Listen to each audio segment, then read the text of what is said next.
Okay, વિદ્યાર્થી મિત્રો, good morning. આપણે બધા ઘણા સમયથી ભેગા થયા નથી, કારણ કે કોરોના વાયરસના લીધે સરકારના નિયમ પ્રમાણે આપણે શાળાઓમાં બાળકોને તથા દરેક શાળાઓના શિક્ષકોને પણ આપણે રજા આપી. હવે આપણું ગત વર્ષ તો પૂરું થયું, હવે આપણે નવા વર્ષમાં દાખલ થયું. તમને ખબર છે કે નવું વર્ષ 1/6/2020 એ આપણું નવું વર્ષ અભ્યાસક્રમ માટે અને શાળા માટે. તો વિદ્યાર્થી મિત્રો, હું શૈલેષ શાહ, શ્રી ઉદ્ધવ વિદ્યા મંદિર, ધનસુરા. આપણે ગણિતની વાત કરીશું. તો ગણિતની વાત કરીએ તો આપણે ગણિત વિશે ઘણી બધી ચર્ચા કરીશું, પણ આપણે સીધા અભ્યાસક્રમ પર તમને હું લઈ જાઉં છું. તો ધોરણ 7નું મેથ્સ, સ્ટાન્ડર્ડ 7 મેથ્સ, અને આપણે ચોથું પ્રકરણ એટલે કે સાદા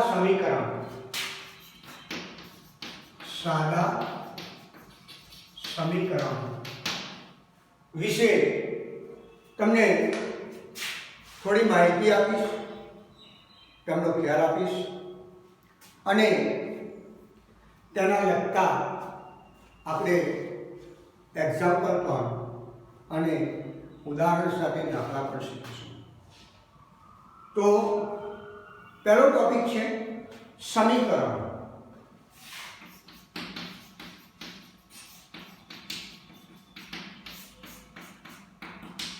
પહેલા તો આપણા મગજમાં એમ થાય કે સમીકરણ એટલે શું?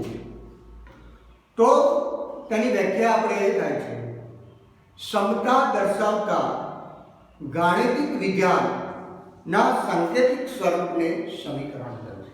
સમતા દર્શાવતા ગાણિતિક વિધાન એટલે ગણિતનું વિધાનના સાંકેતિક સ્વરૂપને સમીકરણ કહે છે. તો સમીકરણ એટલે શું? ગાણિતિક સમીકરણ એટલે શું? તો આપણે એક ઉદાહરણ લઈએ. તો ગાણિતિક સમીકરણ એટલે કે x - 8 = 5. આ આપણું એક સમીકરણ બન્યું. બીજું ઉદાહરણ લઈએ તો કોઈ પણ ઉદાહરણ તમે લઈ શકો છો. 3x + 2 = 8. આને આપણે સમીકરણ સ્વરૂપે દર્શાવી શકાય.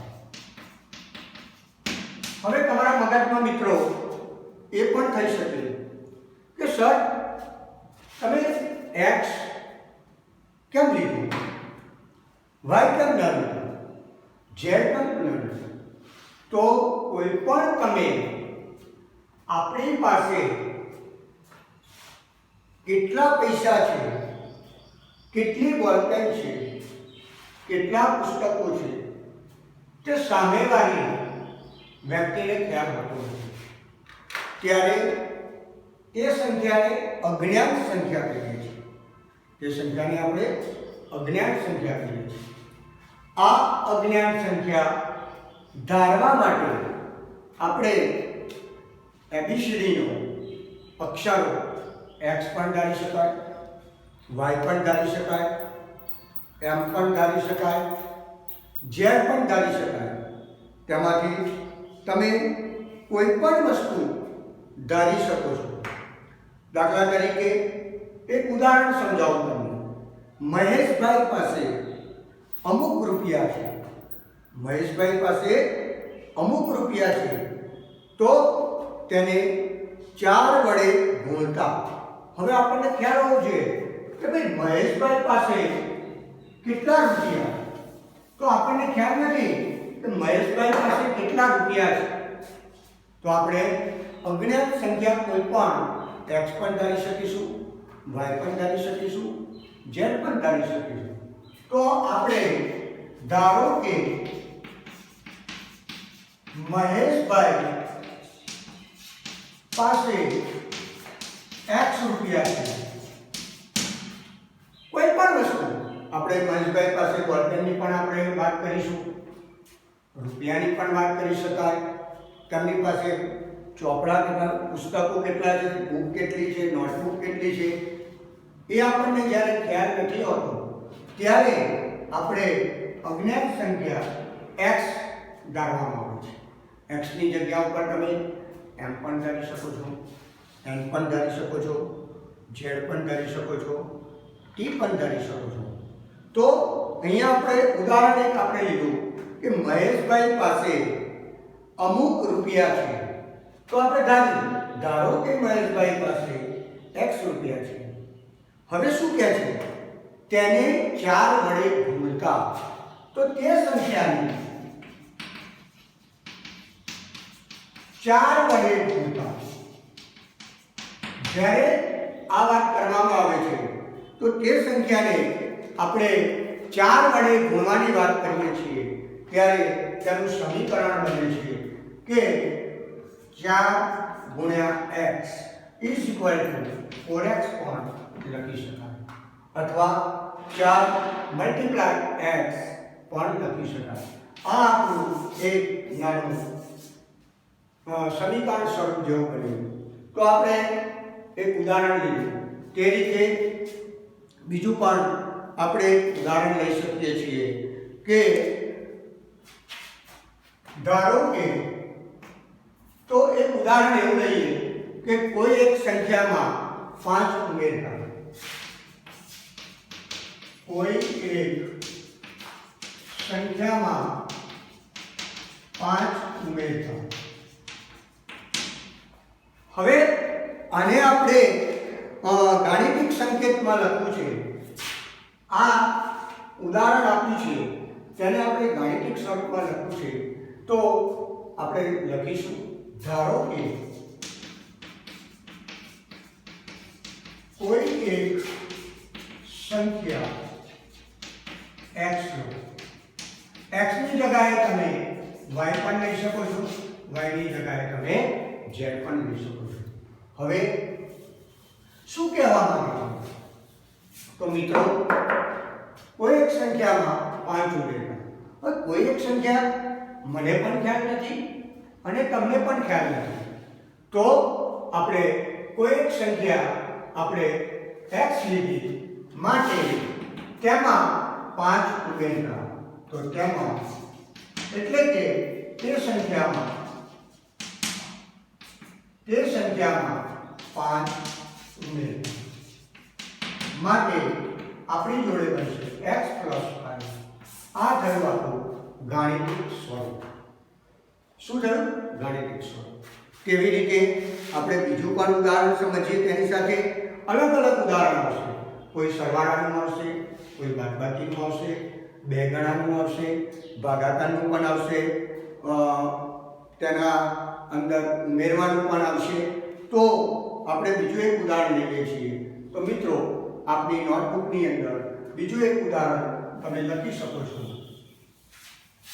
લખો મિત્રો. તો બીજું ઉદાહરણ લખીએ આપણે.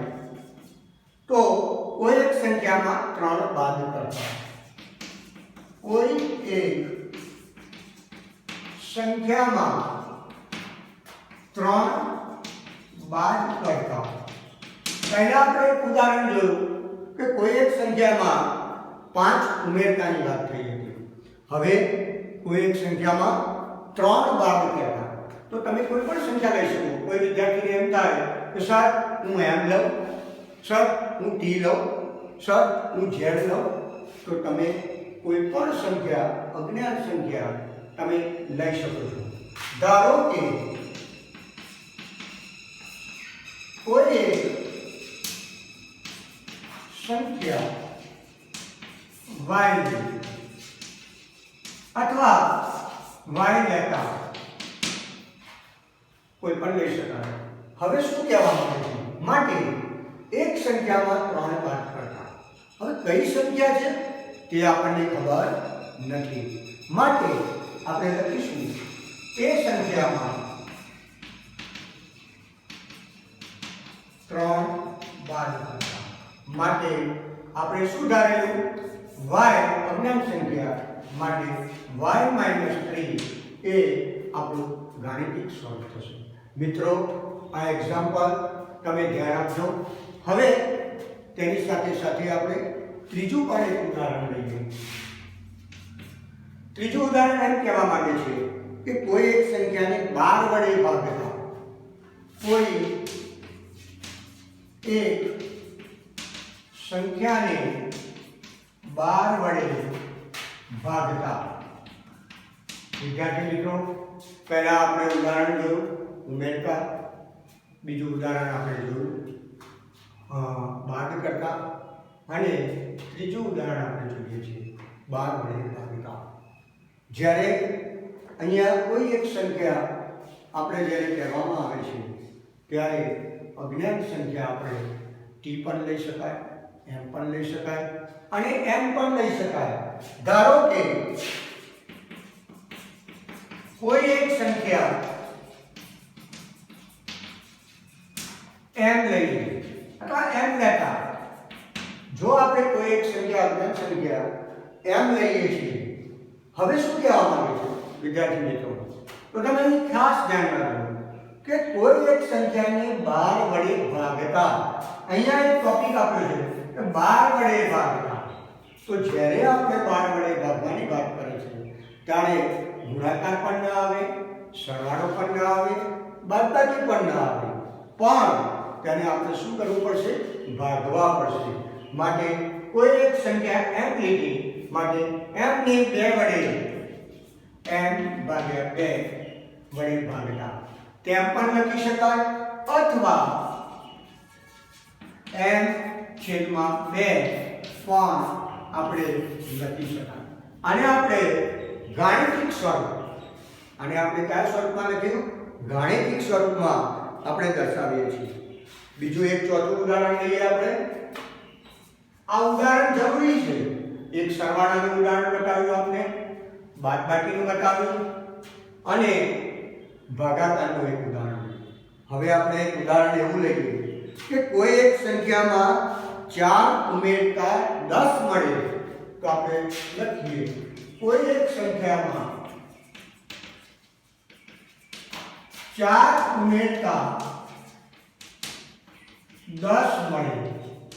હવે વિદ્યાર્થી મિત્રો, કોઈ એક સંખ્યામાં 4 ઉમેરતા શું કીધું છે? 10 મળે. કોઈ એક સંખ્યા કોણ? વિદ્યાર્થી મિત્રો બોલો તો આપ.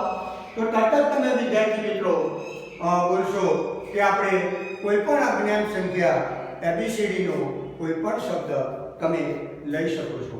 માટે આપણે લખીશું, શું લખીશું વિદ્યાર્થી મિત્રો? તો ધારો કે કેમ લખવું પડે છે કે કોઈ એક સંખ્યા આપણને ખબર હોતી નથી, કોઈ એક સંખ્યા આપણને ખ્યાલ હોતો નથી. સામેવાળી વ્યક્તિને કોઈ એક સંખ્યા કઈ છે તે સામેવાળી વ્યક્તિને પણ ખ્યાલ નથી હોતો. ત્યારે આપણે ધારો કે શબ્દ વાપરવો પડે છે. ધારો કે કોઈ એક સંખ્યા મેં લીધું t, કોઈ એક સંખ્યા t લીધું. શું લીધું મેં? t. x પણ ના લીધું, y પણ ના લીધું, z પણ ના લીધું. મેં શું લીધું? t. તો આપણે લખ્યું ધારો કે કોઈ એક સંખ્યા t લો. હવે શું કહે છે? કોઈ એક સંખ્યામાં 4 ઉમેરતા. 4 ઉમેરવાના એટલે શું થયું? વત્તાકાર થાય, પ્લસ થાય, માઈનસ થાય, ભાગાકાર થાય કે મલ્ટીપ્લાય થાય. તો આપણને ખ્યાલ છે કે કોઈ પણ વસ્તુ જ્યારે ઉમેરવાની હોય ત્યારે પ્લસ થાય છે, અને જ્યારે કોઈ વસ્તુ ઘટાડવામાં આવે છે ત્યારે ત્યાં આપણે બાદબાકી કરીએ છીએ. આ ખાસ ધ્યાન રાખવાનું છે મિત્રો, ઉમેરવાની વાત કરવામાં આવે ત્યારે તેની સાથે આપણે પ્લસ કરીએ છીએ, જ્યારે બાદ કરવાની વાત કરવામાં આવે છે ત્યારે આપણે ત્યાં માઇનસ કરીએ છીએ. હવે અહીંયા શું કહેવા માંગે છે? કોઈ એક સંખ્યામાં 4 ઉમેરવાની વાત કરે છે. તો આપણે લખ્યું, ધારો કે કોઈ એક સંખ્યા t લો. હવે t ની અંદર કેટલા ઉમેરવાના છે? તો t ની અંદર 4 ઉમેરવાના. માટે લખીશું તે સંખ્યામાં 4 ઉમેરતા. તે સંખ્યામાં 4 ઉમેરતા. તો તે સંખ્યા કઈ છે? આપણી સાથે t છે. માટે આપણે લખીશું t + 4. તો કયું સમીકરણ બનશે અત્યારે? t + 4. હવે શું કહે છે સમજીએ. હવે અહીંયા વિદ્યાર્થી મિત્રો એમ કહે છે કે તે સંખ્યામાં 4 ઉમેરતા 10 મળે છે. એટલે 10 મળે છે એટલે શું મળે છે? એનો આન્સર મળે છે કે કોઈ પણ સંખ્યાની અંદર જ્યારે આપણે 4 ઉમેરીએ છીએ ત્યારે તેનો જવાબ 10 આવે છે. એટલે કે એનો આન્સર 10 આવે છે. માટે આપણે લખીશું t + 4 = 10. આ થયું આપણું ગાણિતિક સ્વરૂપ, એટલે કે સમીકરણ સ્વરૂપ કહેવામાં આવે છે. તો આપણે આ એક્ઝામ્પલથી ખ્યાલ આવ્યો કે ધારો કે કોઈ એક સંખ્યામાં 4 ઉમેર્યા, તો કોઈ સંખ્યા આપણે t લીધી, તેમાં 4 ઉમેરતા t + 4 આવે અને t + 4 = 10. તે રીતે તમે પાંચમો પણ એક્ઝામ્પલ એ રીતે ગણી શકો પોતાની જાતે.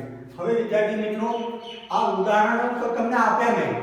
એક પ્લસનું આપ્યું, એક માઇનસનું આપ્યું, એક મલ્ટીપ્લાયનું આપ્યું અને એક સમીકરણનું આપ્યું. આ રીતે તો તમે તમારી રીતે બીજી રકમ લઈને પણ તમે આવા ગાણિતિક સ્વરૂપ એટલે કે સમીકરણ સ્વરૂપ તમે બનાવી શકો છો.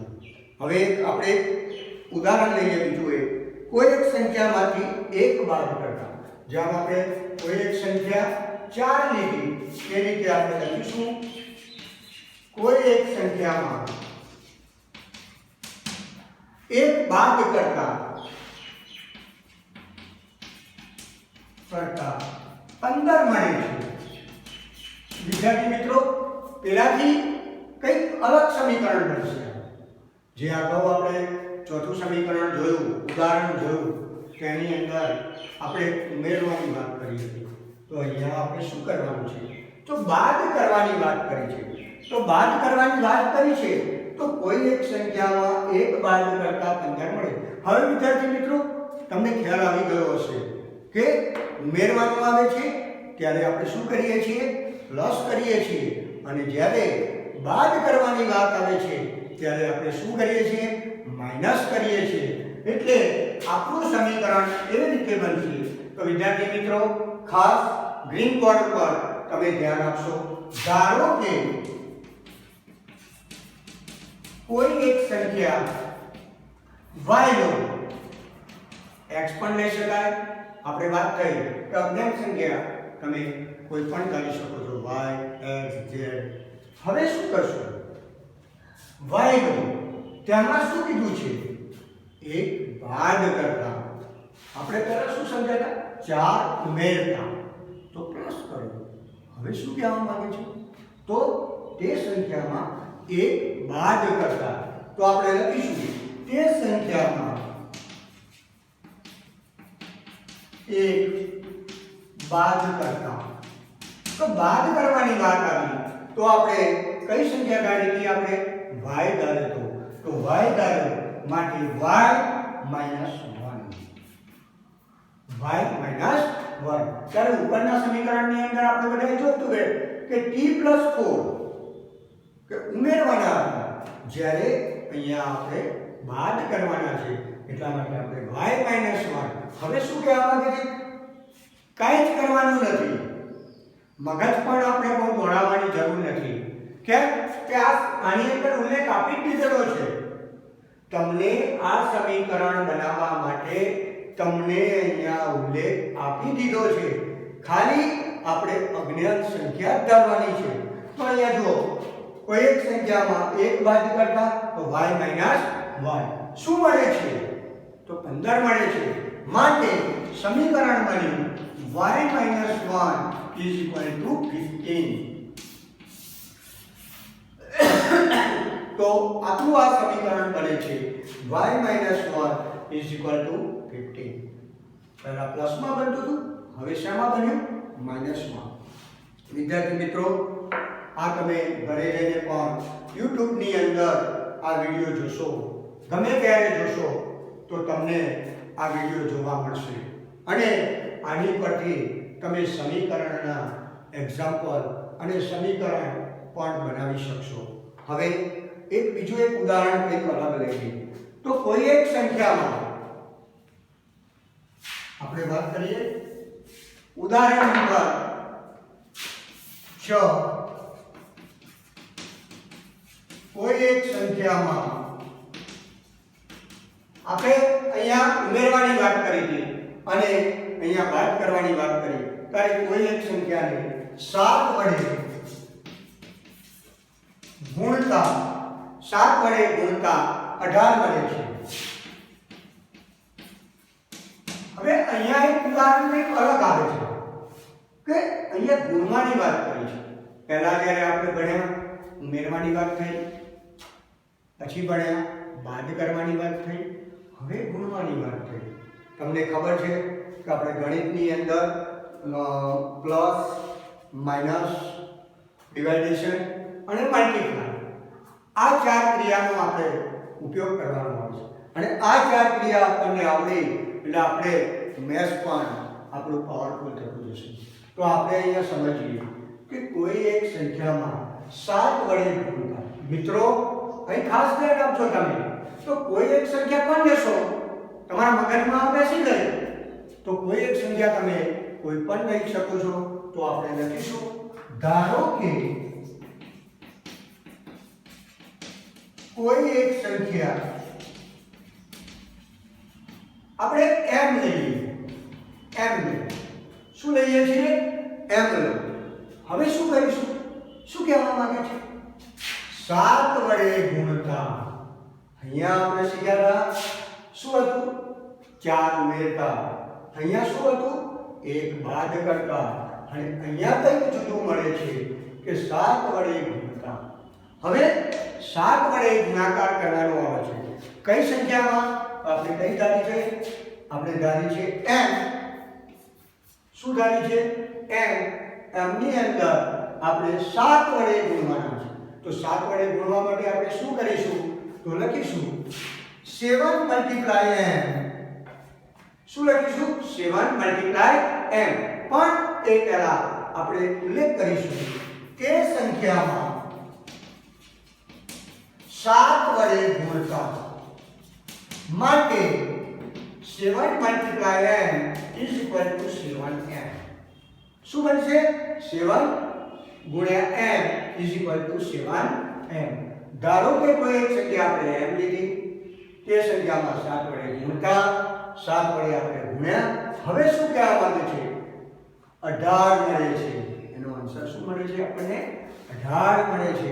જ્યારે આપણે 18 મળે છે ત્યારે આપણે લખીશું 7m ઇઝ ઇક્વલ ટુ 18. તો આ ગાણિતિક સ્વરૂપ એટલે કે સમીકરણ સ્વરૂપ આપણે આ એક્ઝામ્પલ સમજો.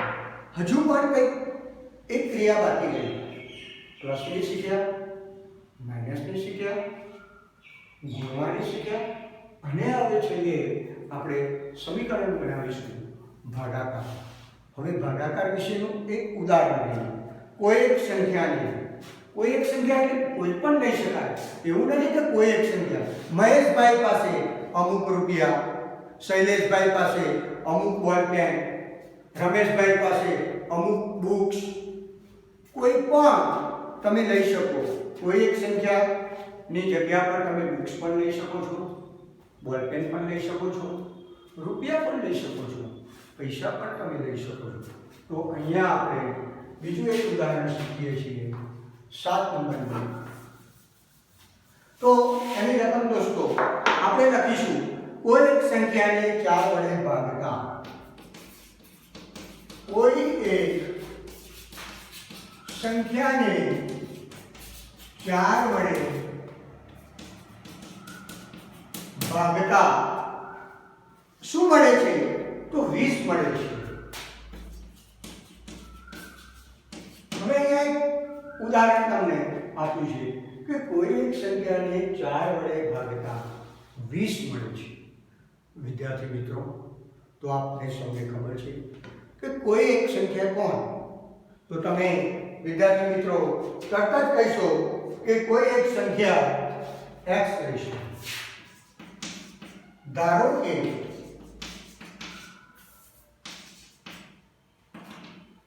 કોઈ એક સંખ્યા x લો. હવે શું કહેવા માંગે છે? તો ધારો કે કોઈ એક સંખ્યા આપણે x લીધી, તો શું કહેવા માંગે છે? 4 વડે ભાગતા. પહેલા આપણે શું શીખ્યા હતા? ઉમેરતા, બાદ કરતા, ગુણતા, અને હવે ચોથી ક્રિયા આપણી આવે છે ભાગતા. ભાગતા એટલે શું? તો ધારો કે કોઈ એક સંખ્યા x લીધી, તો લખીએ તે સંખ્યાને 4 વડે ભાગતા. 4 વડે ભાગવાનું એટલે શું? કે આપણે જે સંખ્યા લીધી છે x, એને આપણે 4 વડે ભાગીશું. માટે x ભાગ્યા 4 અથવા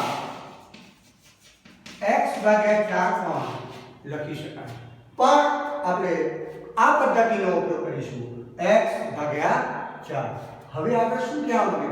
આપણને બધું જ સમીકરણમાંથી જ બનશે, રકમમાંથી જ આપણને બધું મળશે. ખાલી આપણે ધારવાના છે. શું ધારવું એ આપણી ઉપર છે. તો અહીંયા કીધું છે કોઈ એક સંખ્યાને 4 વડે ભાગતા શું મળે છે? 20 મળે છે. તો આપણી જોડે સમીકરણ બનેલું x ભાગ્યા 4 ઇઝ ઇક્વલ ટુ 20. તો આ થયું આપણું ગાણિતિક સ્વરૂપ અને સમીકરણ સ્વરૂપ. હવે બીજી વાત કરીએ મિત્રો, તો આ થઈ આપણી સમીકરણની વાત કરીએ. તો હવે બીજી એક વાત કરું છું. જો સમીકરણમાં ડાબી બાજુ અને જમણી બાજુ, જો સમીકરણમાં ડાબી બાજુ અને જમણી બાજુની પદાવલીઓની અદલ-બદલ કરીએ, તો પણ સમીકરણ જ સ્વરૂપે રહે છે. તેને તે સ્વરૂપ રહે છે. અદલ-બદલનું મીનિંગ શું? દાખલા તરીકે ઉદાહરણ 3 + 5 5 + 3, પણ આમાં કોઈ ફેર પડતો નથી. જ્યારે એનો આન્સર આવે છે, જ્યારે એનો જવાબ આવે છે, ત્યારે આ સમીકરણની અંદર આપણે તેને તે જ રહે છે. તો એક ઉદાહરણ તમને આપું છું. ઉદાહરણ 6x - 25 બરાબર, સામે એક સમીકરણ લઈશું આપણે 4x + 5. વિદ્યાર્થી મિત્રો, આ એક સમીકરણ છે અને આ પણ એક સમીકરણ છે. શું કીધું? જે સમીકરણમાં ડાબી એટલે ડાબા જવાબ અને જમણી એટલે જવાબ, આ જમણો હાથ છે એટલે આપણે જમા કહીશું, અને આ ડાબો હાથ છે એટલે આપણે એને શું કહીશું? ડાબી. તો શું કહેવા માંગે છે? જે સમીકરણમાં ડાબી બાજુ અને જમણી બાજુની પદાવલીઓની અદલ-બદલ કરવામાં આવે તો પણ સમીકરણ તે જ રહે છે. સમીકરણ બદલાતું નથી, એનું આપણે અદલ-બદલ કરીએ. કેવી રીતે? દાખલા તરીકે આ એક ઉદાહરણ લીધું મેં કે 6x - 25 is equal to 4x + 5. જ્યારે તે સમીકરણની આપણે અદલ-બદલ કરીએ, અદલ-બદલ એટલે આ સમીકરણને આપણે આગળ લાવીએ અને આ સમીકરણને આપણે પાછળ લઈ જઈએ, તો પણ સમીકરણ તો તેને તે જ રહે છે. આ તમને વિદ્યાર્થી મિત્રો ખ્યાલ આવ્યો છે કે ડાબા અને જમણા. હવે નીચેના વિધાનોના સમીકરણ સ્વરૂપે લખીએ. આ ખ્યાલ આવી ગયો હશે મિત્રો. તો આપણે પહેલા તો સાદા સમીકરણ ગાણિતિક સ્વરૂપે શીખ્યા. હવે આપણે કંઈક થોડું આગળ બીજા ઉદાહરણો શીખીએ. તો અહીંયા બીજું એક ઉદાહરણ તમને આપું તો તમે આ ઉદાહરણનો ઉપયોગ કરીને બીજું પણ ઉદાહરણ તમે લખી શકો છો.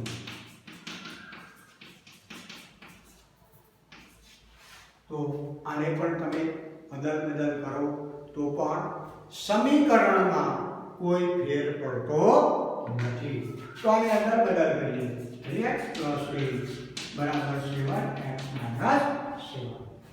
હવે વિદ્યાર્થી મિત્રો, આજે જે સમીકરણ વિશે આપણે થોડું ભણ્યા તેના વિશે હવે તમને વિધાનોનું સમીકરણ સ્વરૂપે જે વિધાન આપણે આપ્યું છે તેને આપણે સમીકરણ સ્વરૂપે જે હમણાં આપણે શીખ્યા તે થોડા તમને એક્ઝામ્પલ આપું છું. તો એ ધ્યાન આપજો. તો આપણે થોડું એના વિશે લખીએ. વિદ્યાર્થી મિત્રો, ખાસ ધારો તો તમે કોઈ પણ x પણ લઈ શકો છો, y પણ લઈ શકો છો, z પણ લઈ શકો છો. તો આપણે એક્ઝામ્પલ એકની વાત કરીએ, એટલે કે ઉદાહરણની વાત કરીએ કે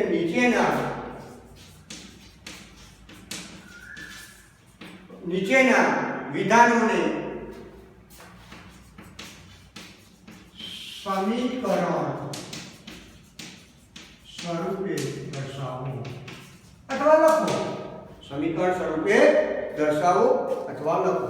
હવે અહીંયા થોડો ટોપિક જુદો આવશે કે આપણે અત્યારે સરવાળાના શીખ્યા હતા, બાદબાકીના ઉમેરવાના શીખ્યા હતા, ગુણાકારના શીખ્યા હતા અને ભાગાકારના શીખ્યા હતા. હવે કંઈક સમીકરણ આપણું કંઈક જુદું આવશે. તો એક ઉદાહરણ લઈએ. તો વિદ્યાર્થી મિત્રો લખો x ના 3 ગણા, x ના 3 ગણા, x ના 3 ગણા અને 11 નો સરવાળો, 11 નો સરવાળો 32 છે. હવે અહીંયા તમે ગ્રીન બોર્ડ ઉપર જોશો તો તમને ખ્યાલ આવશે શું કહેવા માંગે છે. તો અહીંયા ગ્રીન બોર્ડ પર તમે જોશો તો તમને એમ કહેવા માંગે છે x ના 3 ગણા. હવે આપણે અજ્ઞાત સંખ્યા ધરવાની કોઈ જરૂર નથી. કેમ કે આપણને અજ્ઞાત સંખ્યા અહીંયા x આપી દીધી છે. જો આપણને અજ્ઞાત સંખ્યા એટલે કોઈ એક સંખ્યા અમુક રૂપિયા, અમુક પૈસા, અમુક બુક, અમુક નોટબુક જો આપણને ન આપી હોય ત્યારે આપણે x, y, z કેમ ધારવો પડે છે. પણ અહીંયા તો આપણને ઉલ્લેખ કરી દીધો છે કે x ના 3 ગણા અને 11 નો સરવાળો. તો જ્યારે આપણે x ના 3 ગણા કહી દીધું છે ત્યારે આપણે કોઈ ધારવાની કોઈ જરૂર નથી. માટે લખીશું x ના 3 ગણા. એટલે આપણને બેટા ખબર પડી કે x ના 3 ગણા એટલે શું? તો x ના 3 ગણા એટલે કે 3 ગુણ્યા x અથવા 3x. x ના 3 ગણા એટલે 3x. સપોઝ મેં કીધું હોય તમને કે 4 ગણા તો તમે 4x પણ લખી શકો છો. 5 ગણા કીધું હોય તો 5x પણ લખી શકો છો. 2 ગણા કીધું હોય તો તમે વિદ્યાર્થી મિત્રો 2x પણ લખી શકો છો. હવે શું કહેવામાં આવે છે? x ના 3 ગણા એટલે 3x કીધું છે. જ્યારે અહીંયા 11 નો સરવાળો તેમાં 11 નો સરવાળો લખીશું. તેમાં 11 નો સરવાળો એટલે કે 3x + 11. 3x + 11. હવે શું કહેવા માંગે છે? શું મળે છે? 32 મળે છે. માટે આપણું સમીકરણ બન્યું 3x + 11 = 32. આ થયું આપણું સમીકરણ સ્વરૂપ. વિદ્યાર્થી મિત્રો, આ સમીકરણ સ્વરૂપે વિધાન સ્વરૂપે તમે બનાવી શકો છો. આ રીતે આપણે બીજું પણ એક ઉદાહરણ લઈએ. લખો મિત્રો, એક સંખ્યાના 7 ગણા. તો લખીએ એક સંખ્યા. લખો વિદ્યાર્થી મિત્રો, એક સંખ્યાના 7 ગણામાંથી શું કહેવા માંગે છે? 6 બાદ કરતા શું મળે છે? તો આપણે લખીશું 8 મળે છે. આપણને ખબર નથી, કોઈ પણ મળી શકે છે. તો અહીંયા એક બીજું એક ઉદાહરણ આપ્યું. એક સંખ્યાના 7 ગણામાં 6 બાદ કરતા 8 મળે છે. વિદ્યાર્થી મિત્રો, અહીંયા આપણે જોયું તો અહીં x આપી દીધેલો, એટલે આપણે કોઈ એબીસીડી નો કોઈ શબ્દ આપણે લેવો પડ્યો નહીં, તેને ધારવો પડ્યો નહીં. કેમ કે આપણને x આપી દીધો છે. પણ અહીંયા એક સંખ્યાના 7 ગણામાં, હવે એક સંખ્યા કોણ? તો વિદ્યાર્થી મિત્રો, તમે તરત જ કહેશો કે ધારો કે એક સંખ્યા x પણ લઈ શકાય, y પણ લઈ શકાય, z પણ લઈ શકાય, m પણ લઈ શકાય. તો આપણે વિદ્યાર્થી મિત્રો લખીશું ધારો કે એક સંખ્યા x લો. હવે શું કહે છે? 7 ગણા. અહીંયા કેટલા ગણા હતા આપણી જોડે? 3 ગણા. હમણાં જ આપણે ચર્ચા કરી કે 3 ગણા, 2 ગણા, 4 ગણા, 5 ગણા, 8 ગણા. તો અહીંયા આપણને એમ કીધું કે 7 ગણા માટે લખીશું તે સંખ્યાના 7 ગણા એટલે સાપેક્ષ. 7 ગણા એટલે સાપેક્ષ. તેમાં શું કીધું છે? 6 બાદ કરતા તે સંખ્યા તેમાં 6 બાદ કરતા માટે સમીકરણ બનશે 7x - 6. હવે શું કહેવાય? એક સંખ્યાના 7 ગણામાંથી 6 બાદ કરતા 8 મળે છે. તો આપણે 6 બાદ કર્યા એટલે આપણને શું મળ્યું? 7x - 6. હવે શું કહેવા માંગે છે? 8 મળે છે. માટે લખીશું કે 7x - 6 = 8. આ થયું આપણું સમીકરણ. તો વિદ્યાર્થી મિત્રો, આજે આપણે સાદા સમીકરણ વિશે સમજ્યા. હવે તમે પણ આ રીતે તમે ઉદાહરણ લઈને અને પોતાની નોટબુકની અંદર જે મેં અહીંયા ઉદાહરણ આપ્યા તે ઉદાહરણ દ્વારા તમે સમજ્યા. પણ તેની સાથે સાથે તમે ઘરે પણ આ ઉદાહરણનો ઉપયોગ કરો અને તેને લગતા બીજા પણ રકમ બદલીને તમે એક્ઝામ્પલ ગણી શકો છો. તો આ એક્ઝામ્પલ તમે વારંવાર રિપીટ કરશો તો તરત જ તમને ખ્યાલ આવશે કે ગાણિતિક સ્વરૂપ એટલે કે સમીકરણ સ્વરૂપ કેવી રીતે બનશે એ તમને ખ્યાલ આવશે. હજુ એક મારા મગજમાં રહી જાય છે ટોપિક. આપણે શીખ્યા હતા સમીકરણ સ્વરૂપ. હવે આપણે શીખીએ છીએ વિધાન સ્વરૂપ. આપણે નતા શીખતા કે ભાઈ અંકમાંથી શબ્દમાં લખો અને શબ્દમાંથી અંકમાં લખો. તે જ વસ્તુ હવે સમીકરણની વાત કરીએ કે ભાઈ અંકમાંથી શબ્દમાં લખો અને શબ્દમાંથી અંકમાં લખો. તો છેલ્લો ટોપિક આપણે લઈએ છીએ. તો લખો આપની નોટબુકની અંદર નીચેના સમીકરણને વિધાન સ્વરૂપ લખો. નીચેના સમીકરણને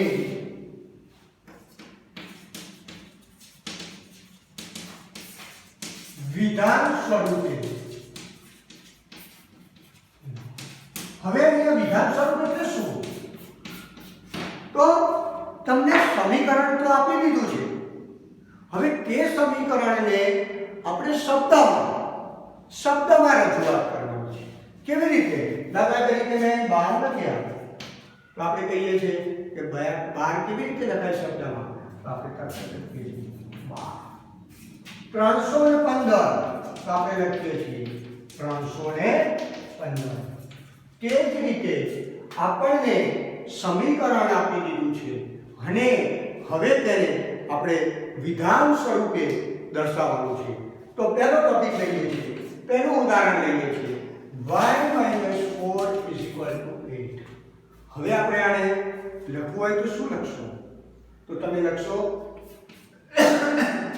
y માંથી 4 બાદ કરતા શું મળે?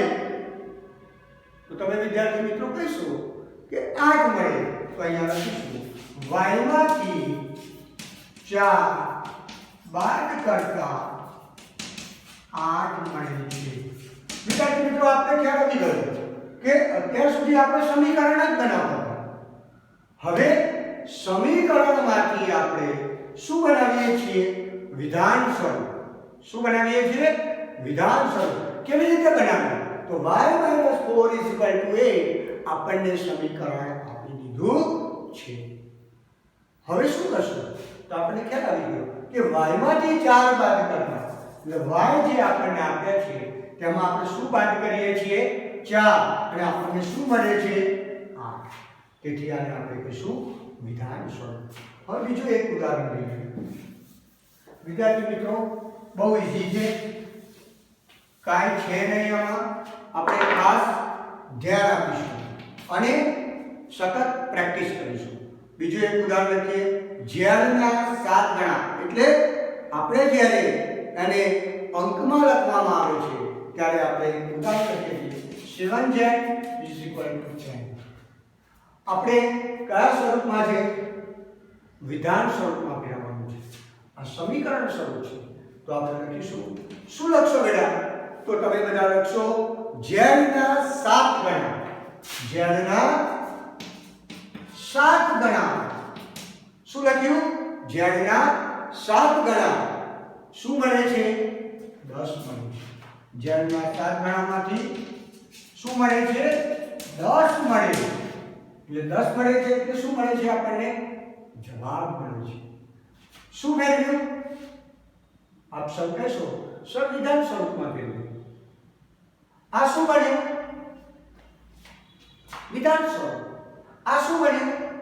સમીકરણ સ્વરૂપ. આ શું બન્યું? સમીકરણ સ્વરૂપ. આ શું બન્યું? વિધાન સ્વરૂપ. તો અહીંયા શું કહે છે? 7z = 10.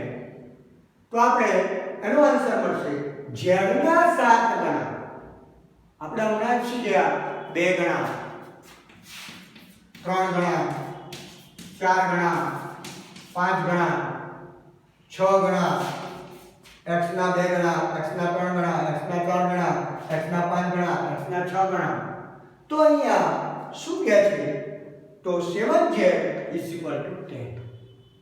તો અહીં x ની જગ્યાએ જો z હોય તો z ના 2 ગણા, z ના 3 ગણા, z ના 4 ગણા, z ના 5 ગણા, z ના 6 ગણા. તે રીતે આપણે આન્સર લખી શકીએ. તો અહીંયા આપણે લખ્યું ઝેડના 7 ગણામાંથી 10 મળે છે. મિત્રો, આપણને ખ્યાલ આવી ગયો હશે કે સમીકરણને વિધાન સ્વરૂપમાં આપણે શેમાં ફેરવ્યું? વિધાન સ્વરૂપમાં.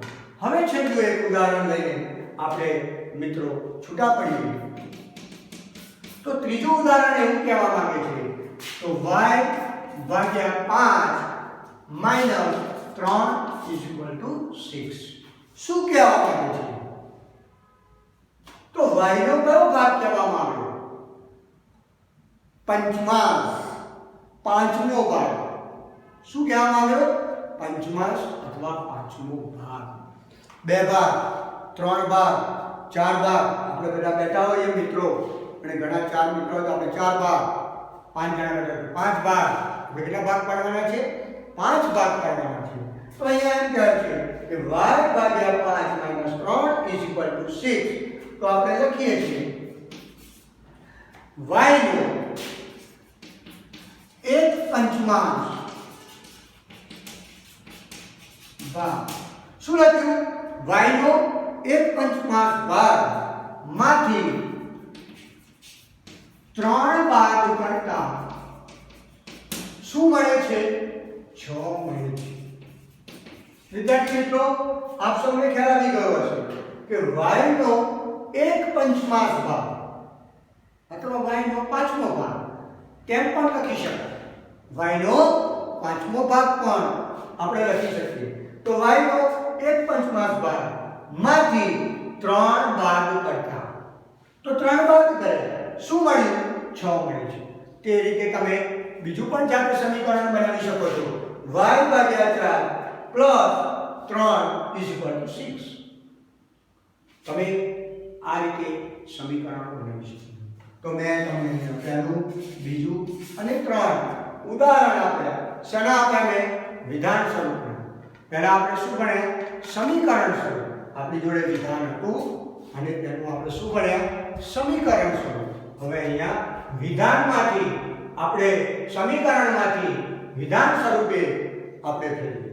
તો મિત્રો આજે આપણે સાદા સમીકરણની વાત કરી, પ્રકરણ 4. હવે કાલે આનાથી થોડું આગળ વધીશું અને તેના એક્ઝામ્પલ વિશે પણ ખ્યાલ આપીશું. બરાબર છે? અને મિત્રો તમે આ YouTube પર આ વિડીયો ખાસ જોજો અને વારંવાર જોવાથી તમને આ સમીકરણ વિશે ખ્યાલ આવશે. ઓકે મિત્રો, થેન્ક યુ. ખૂબ ખૂબ આભાર.